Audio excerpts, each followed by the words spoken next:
C'est un tchèque. Le tchèque, au fait, ça date pas de maintenant, ça date depuis le temps de l'esclavage. Et chaque pays a sa manière de se saluer. Il y a d'autres qui, voilà. Il y a d'autres qui saluent en se tenant les avant-bras, il y a d'autres voilà, qui se font un check d'une minute, il y a d'autres qui se checkent de la main jusqu'au pied, il y a d'autres qui se font la bise. Voilà, c'est. En fait, je veux dire quoi, chaque ville, au fait, non, chaque quartier, aussi chaque ville a ses propres codes. Les quartiers, chacun a son slogan. Par exemple, moi j'ai la veste OPP, ça vient de ce quartier en fait. Ça vient du Gros Saul. OPP, ça veut dire on parle pas. Ça vient du Gros Saul. Et justement, vu que j'aime ma cité, je la porte. Ici, un menteur, on va le traiter de mytho. Vous allez à Sevran, un menteur, on va le traiter de divagator. En fait, voilà, il y a plein de mots. Le mot vice qui a été inventé ici, tu vois. Un vice, qu'est-ce que c'est un vice? C'est quelqu'un qui arrive et tu sais pas ce qu'il veut. Et qu'est-ce qu'il veut? T'es un vice, toi. Tu vois ce que je veux dire? Moi, j'ai un peu évolué dans plusieurs cités, dans plusieurs quartiers. J'ai des cousins dans chaque ville, dans chaque cité. Donc, le fait que chaque cité est différente. Chaque cité n'est pas la même mentalité. Vous allez dans le 92, ils sont un peu plus réfléchis, ils pensent à faire de l'argent. Donc, ils sont un peu entrepreneurs, que ce soit dans le crime ou dans le milieu social normal. Bah, ils sont déjà plus entrepreneurs, ils ont une plus de vision. Dans le 93, c'était un peu plus les bagarres, c'était un peu plus les arrachés, etc. Vous avez vu, c'est un peu dans ça qu'on a béni. D'accord ? Donc on a une façon de penser qui est différente selon les quartiers, selon les départements, etc. Quand on entend quartier, on entend survêt basket.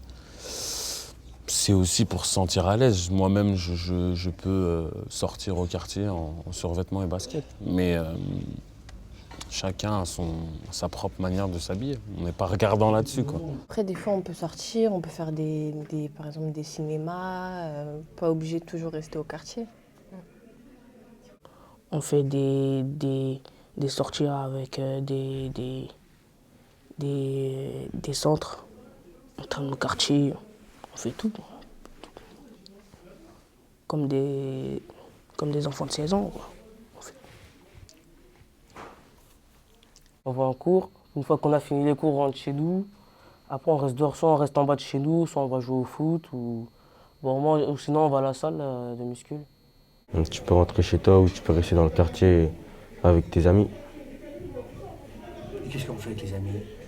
On joue au foot, on parle de foot. La majorité de nos conversations, c'est autour du foot. Dans les voitures, on met la musique sur USB, on ramène des sons. Mais les soirées, c'est pas genre on va dire ouais, rendez-vous à telle heure, il y a une soirée, c'est sur un coup de tête.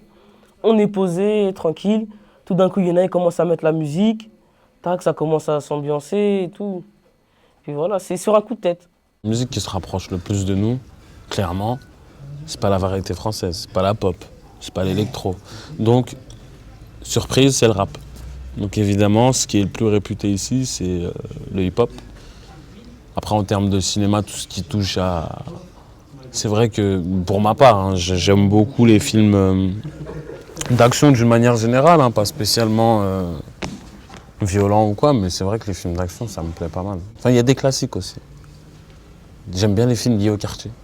Au quartier? Ouais. Les films américains liés au quartier, Menace to Society, Paid in Full, qui ont un rapport un peu avec différents sujets qu'on vit au quotidien. Passer du temps entre amis, fumer des gros joints, même si c'est illégal. Et voilà, rigoler, passer des bons temps avec des gens que je ne connais pas aussi. C'est notre deuxième famille. Soit on est chez nous, soit on est avec eux. Voilà, c'est important les amis. Ouais, c'est important parce que c'est eux qui peuvent t'aider. Quand tu as des problèmes et tout, quand tu as plein de trucs, c'est eux qui sont là pour toi. Leur code, c'est surtout le groupe. Le groupe, c'est surtout se connaître. Le groupe, se faire confiance entre eux.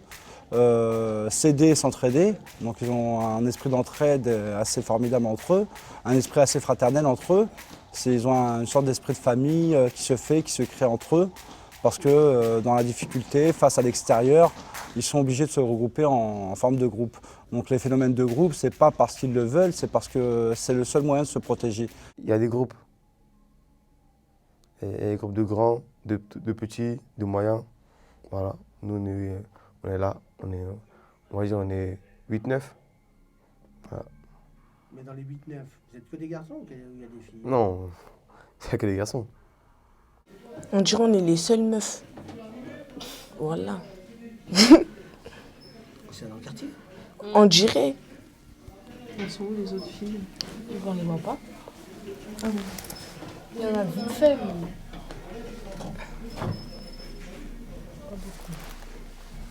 Je pense que les filles aujourd'hui ont pas mal adopté le comportement des garçons.